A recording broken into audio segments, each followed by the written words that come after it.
menikmati firman-Nya. Kalau kita melakukan firman-Nya, maka kita akan menerima mujizat-mujizat daripada Tuhan. Puji Tuhan. Mari pagi hari ini kita sama-sama merenungkan firman Allah dalam Yakobus pasal 1 ayat yang ke-22. Minggu kemarin kita melihat ayat yang ke-21. Hari ini kita akan lihat ayat 22 dari Yakobus pasal yang pertama.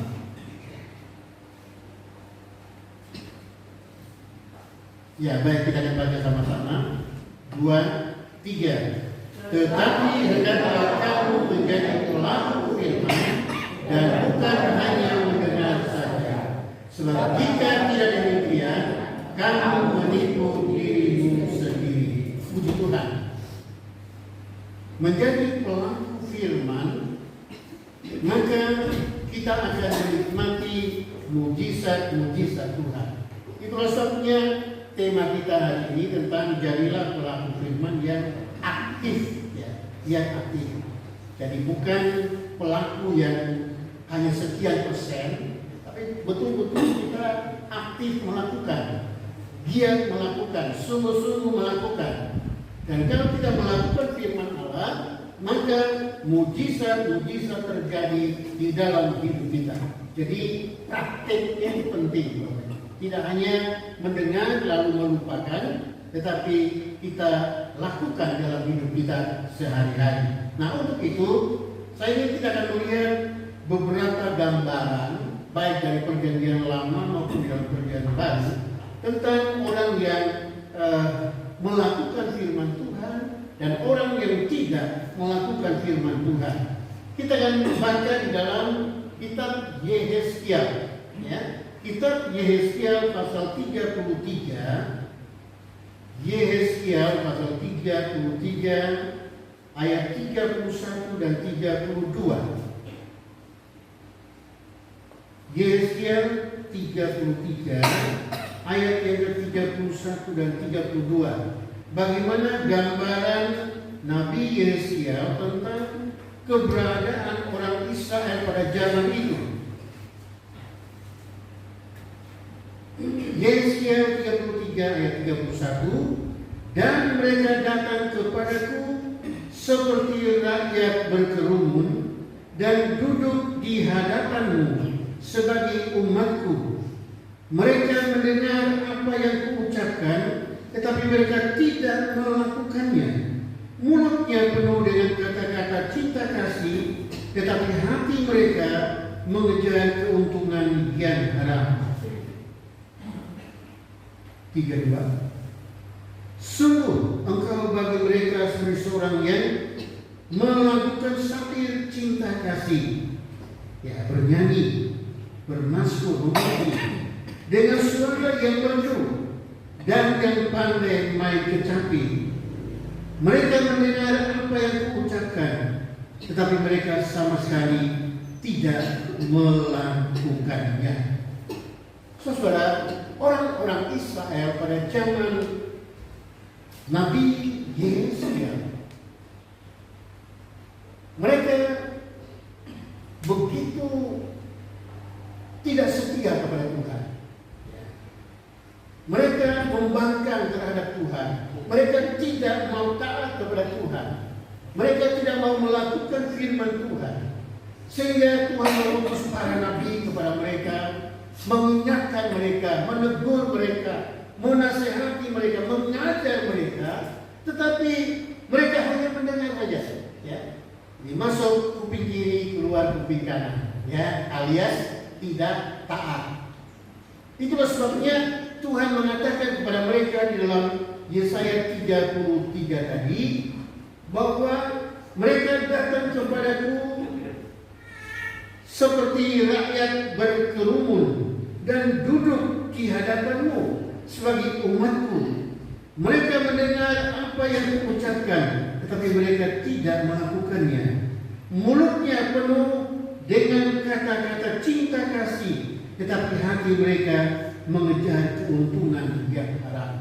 Jadi saudara, mereka bisa mengucapkan cinta kasih, tetapi yang dilakukannya adalah sebaliknya, ya, sebaliknya.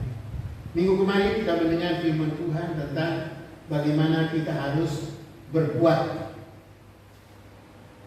kepada orang-orang yang memusuhi kita, kepada musuh-musuh kita.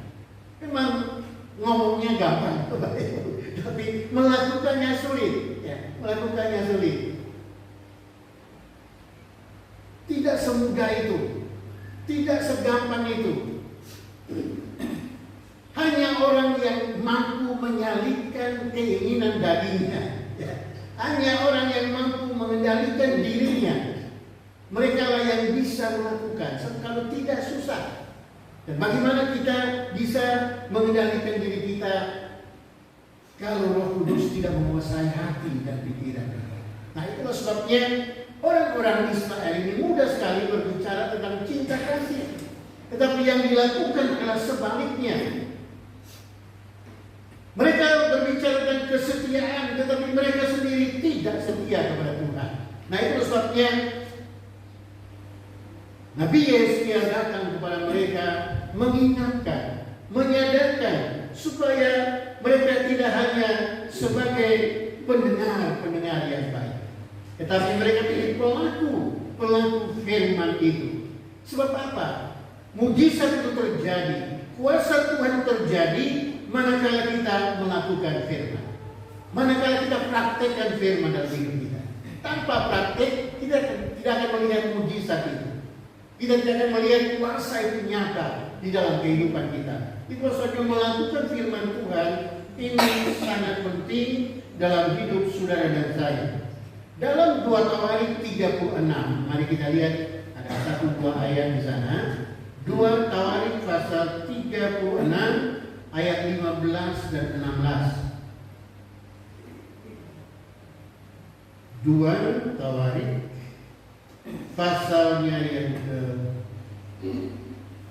36 ayat 15 dan 16.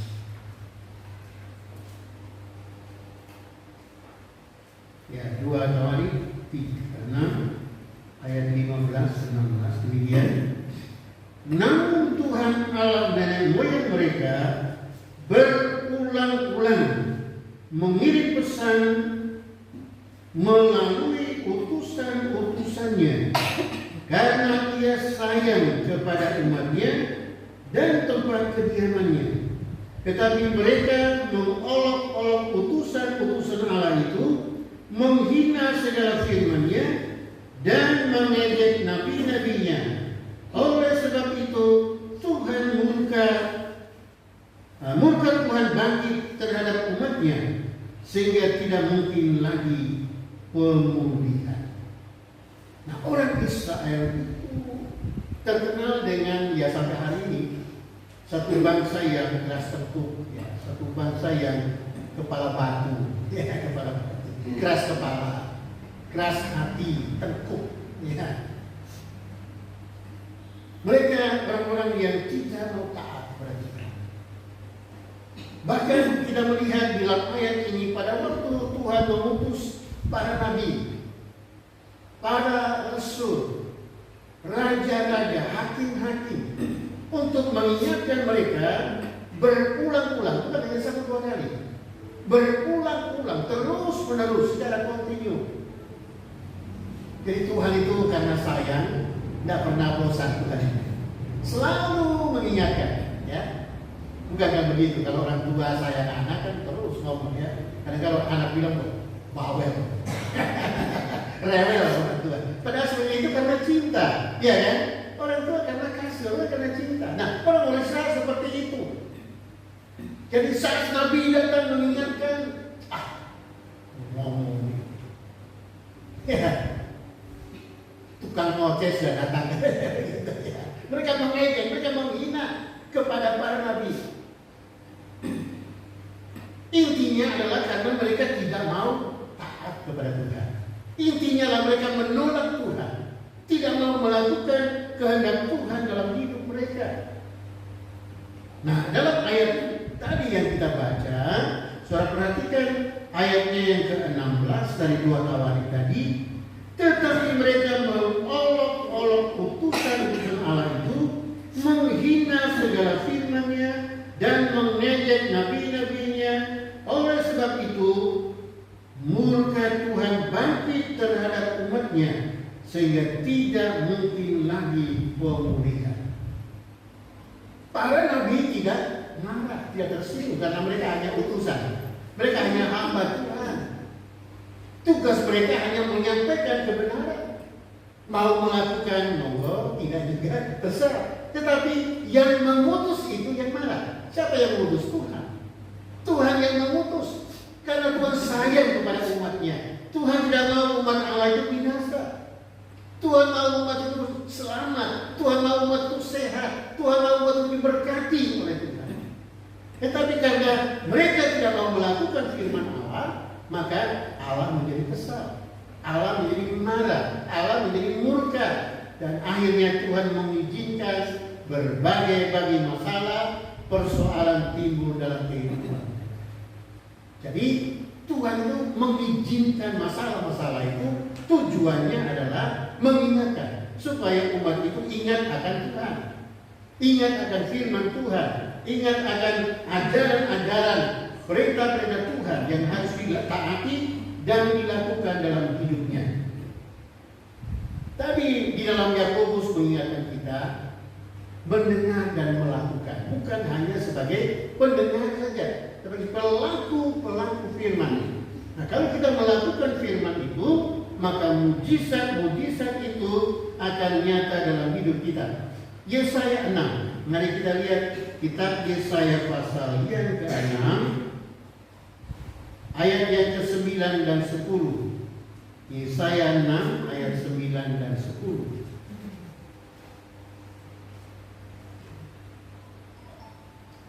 Kemudian firman-Nya, pergilah, Tuhan perintahkan Yesaya, dan katakanlah kepada bangsa ini, dengarlah sungguh-sungguh, tetapi mengerti jangan. Lihatlah sungguh-sungguh, tetapi menanggap jangan. Buatlah hati bangsa ini keras, dan buatlah telinganya berat mendengar, dan buatlah matanya melekat tertutup, supaya jangan mereka melihat dengan matanya, dan mendengar dengan telinganya, dan mengerti dengan hatinya, lalu berbalik dan menjadi sembuh. Kalau saudara renungkan ayat yang baru saja saya bacakan itu ayat perintah atau satu kemarahan.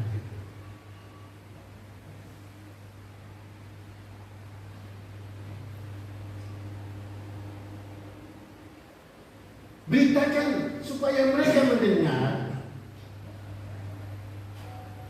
tetapi keraskan hatinya supaya tidak mau. Kan aneh. Di sisi lain Tuhan mau supaya umat itu taat mendengar firman Tuhan. Tapi kalau sudah saking jengkelnya, dia katakan nanti ngomong terus, tetapi keraskan hati mereka supaya jangan sampai mereka melakukan. Mata mereka melihat, tetapi tutup supaya mata hati mereka buta, agar jangan sampai mereka selamat, agar jangan sampai mereka terlepas daripada. Jadi kita melihat bahwa ya karena orang tua kan ini sudah mata itu masih karap-karapmu, ya karap-karapmu. Jadi ayat ini seperti itu. Mereka mendengar tapi tidak mau mengerti, tidak mau taat. Tinggal tunggu waktunya, waktu mainnya, waktu hukuman itu ada. Jadi kita melihat di sini sebenarnya semua yang disampaikan Tuhan, baik di dalam perjanjian lama maupun perjanjian baru, intinya adalah kasih, mengasihi umat Tuhan, agar mereka tidak binasa, agar mereka berbalik kepada jalan yang benar. Mereka tidak terus hidup menurut kehendak hati mereka, tapi mereka kembali kepada Tuhan. Nah, di dalam perjanjian baru, Bapak Ibu, kita melihat Tuhan Yesus sendiri yang berbicara. Dalam Matius 13 ayat yang ke-13, ya. Matius 13 ayat yang ke-13. Jadi bukan utusan lagi, tapi Tuhan sendiri datang dan berbicara. Matius 13 ayat yang ke-13.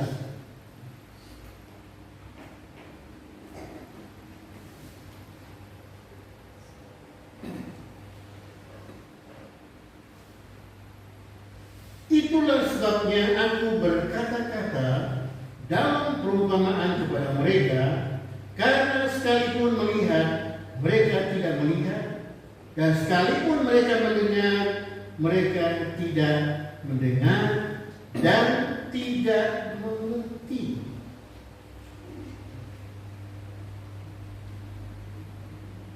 Tuhan Yesus banyak kali mengajar dengan perumpamaan. Contoh-contoh dari lingkungan sekitar. Yesus berbicara tentang burung di udara yang tidak pernah menabur, tidak pernah menanam, tapi dipelihara oleh Bapa.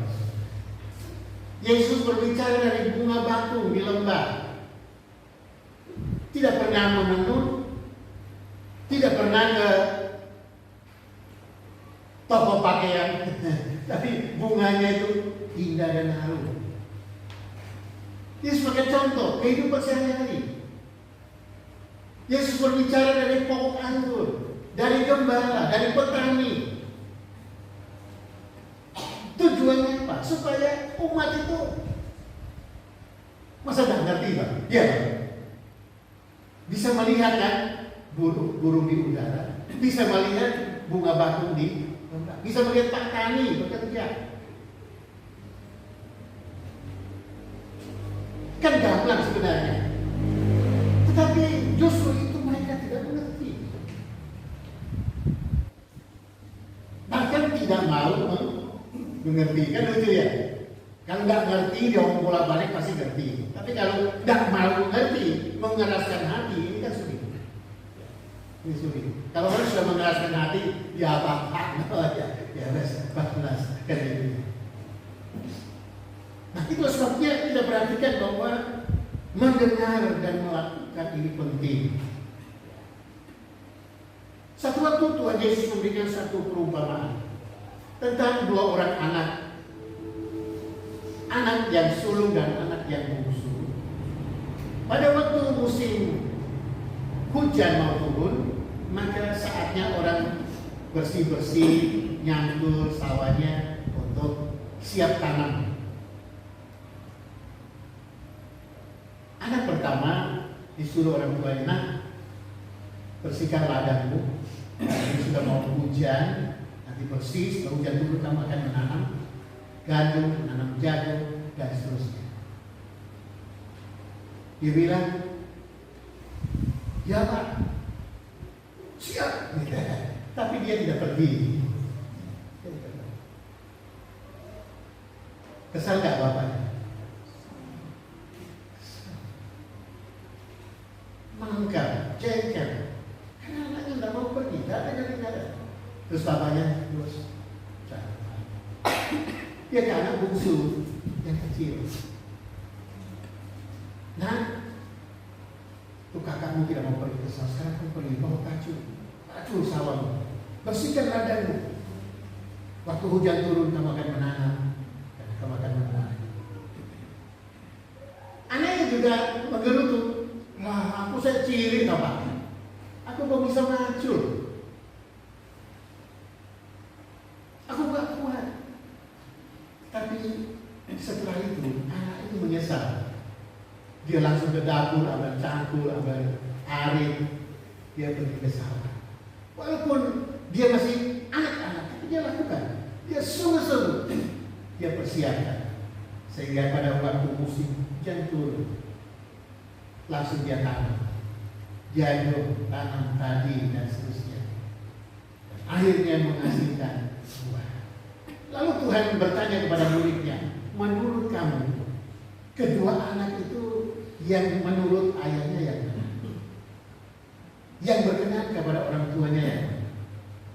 Yang pertama, ya Pak, tapi tidak lakukan. Yang kedua juga ada dalil, tetapi akhirnya dia menyesal dan melakukan. Di antara dua mana yang terbaik? Murid-murid menjawab, ya tentu yang melakukan. Tentu yang taat, tentu yang setia, tentu yang hidup sesuai dengan kebenaran firman Tuhan.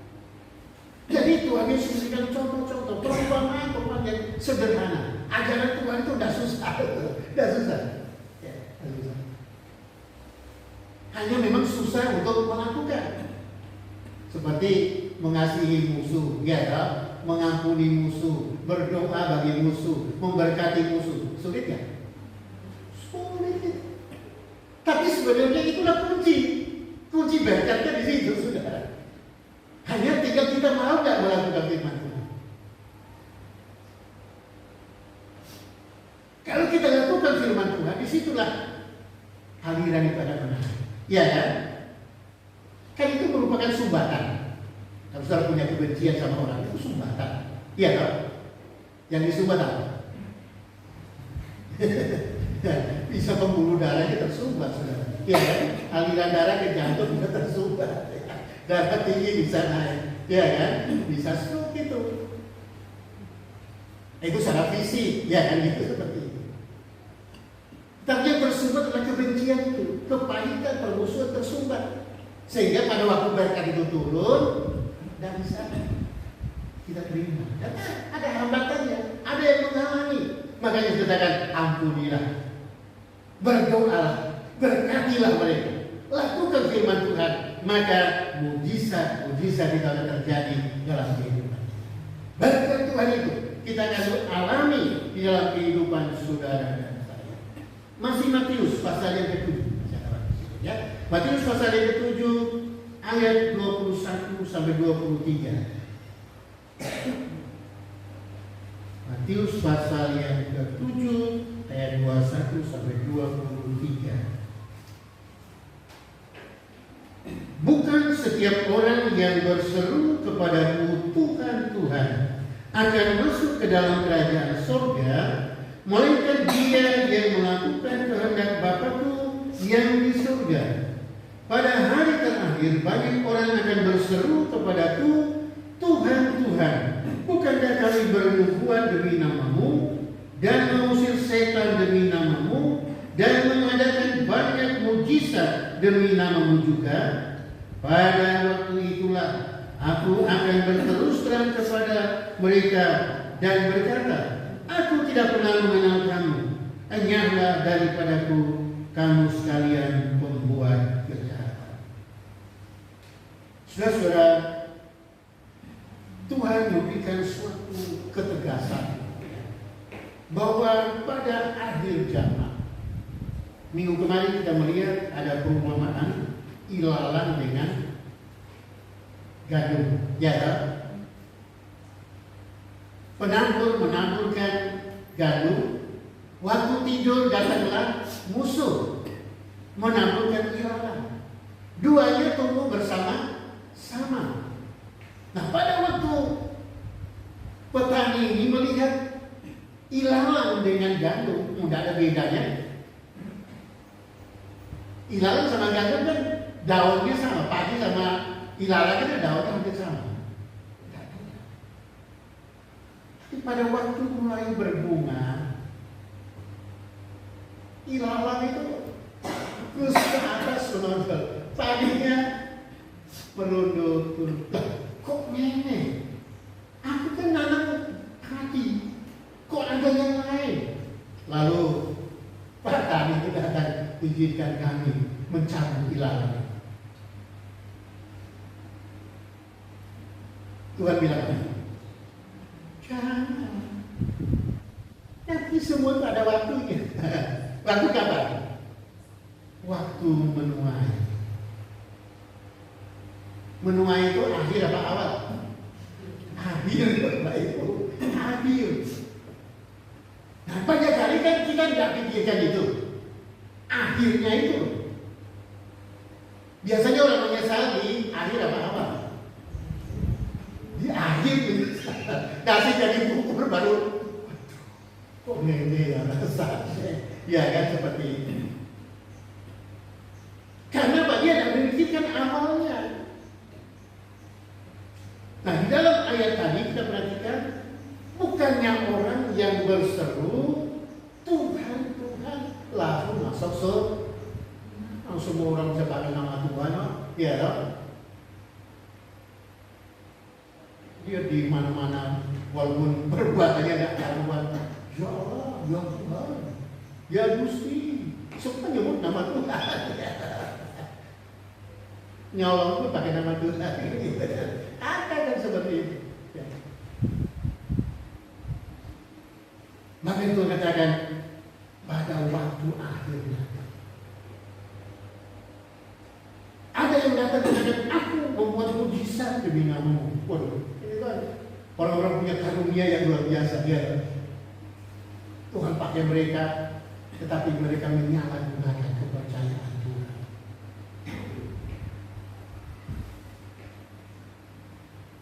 Aku punya talenta yang luar biasa. Ya, pada waktu talentanya dikerjakan, siapa yang mendapat keuntungan? Tuhan apa dia? Ini kadang-kadang seperti itu. Orang itu lupa segala kemuliaan itu hanya untuk Tuhan. Pada waktu dia kenal, dia lebih dikenal daripada Tuhan. Kan gitu kan? Wah, itu hebat orangnya. Yesus sudah tidak disebutkan lagi, sudah ada. Karena orang itu hebat, luar biasa. Nah, ini yang menyebabkan akhirnya dia menjadi sombong dan tidak taat kepada Tuhan. Nah, untuk itu Bapak Ibu, kita mau belajar untuk taat kepada Tuhan. Belajar melakukan firman Tuhan di dalam kehidupan kita. Karena bukan orang yang mendengar, tetapi yang mendengar dan melakukan. Mendengar penting, tetapi melakukan lebih penting. Dua-dua harus dilakukan, ya. Seperti anak bungsu tadi, walaupun secara fisik dia belum mampu, tapi dia melakukannya dengan sungguh-sungguh. Dia tanam ladangnya, dia tanam sawahnya. Pada waktu musim panen, dia yang bersorak-sorak. Kenapa? Dia membawa pulang hasil panen. Yang tidak melakukan, melongo, ya, nggak dapat apa-apa karena memang dia tidak kerja. Firman Tuhan bilang, tidak kerja, tidak boleh makan. Kata seperti itu. Ya. Artinya apa? Artinya karena dia tidak mau melakukan firman Tuhan, bagaimana mendapat berkat? Kan begitu. Sebenarnya contohnya sederhana seperti itu. Jadi kalau kita mau mendapat berkat, diberkati oleh Tuhan, maka kita akan melakukan kehendak Tuhan di dalam setiap kehidupan kita. Satu ayat lagi, seperti ayat penutup, kita melihat gambaran dari Rasul Paulus di dalam surat Efesus. Efesus pasal yang keempat ayatnya yang ke-9. Efesus pasal yang keempat ayat yang ke-9.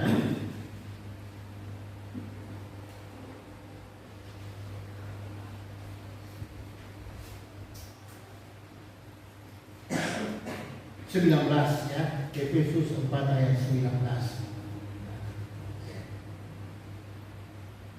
Perasaan mereka telah tumpul sehingga mereka menyerahkan diri kepada hawa nafsu dan mengerjakan dengan serakah segala macam kecemaran. Saudara, jemaat di Efesus ada orang-orang tertentu yang taat dan melakukan firman Tuhan, tapi ada orang-orang yang tidak mau taat kepada firman Tuhan. Bahkan dikatakan bahwa perasaan mereka telah tumpul. Perasaannya tumpul apa ya? Kalau ibu-ibu pisaunya tumpul dia, itu harus ekstra tenaga. Iya kan? Apalagi potong ikan yang ada tulangnya. Pisaunya tumpul, susah sekali. Tapi kalau pisaunya tajam, satu kali potong selesai. Nah, kalau orang itu perasaannya tumpul, itu kan apa?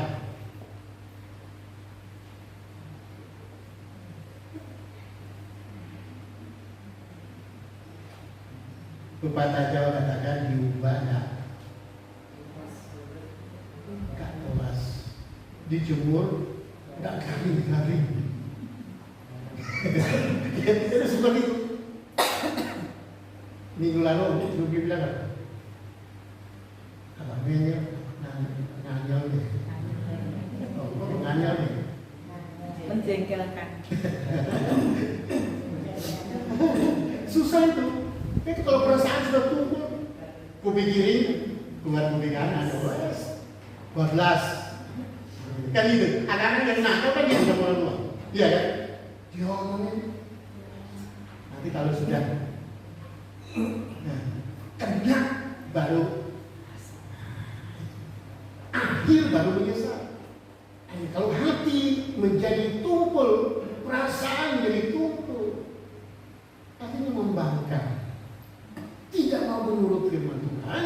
Maka saudara, Tuhan itu karena saya izinkan ada bulan, ada cambuk, ada masalah, ada persoalan. Tujuannya supaya kita lantas. Iya kan? Makanya hidup ini saya katakan kepada saudara, jangan lari dari masalah. Amin. Masalah itu indah loh saudara. Setiap masalah yang dihadapi ada maksud Tuhan dalam hidup kita. Tuhan ingin perbaiki kita supaya kita menjadi baik sesuai dengan kebenaran kita.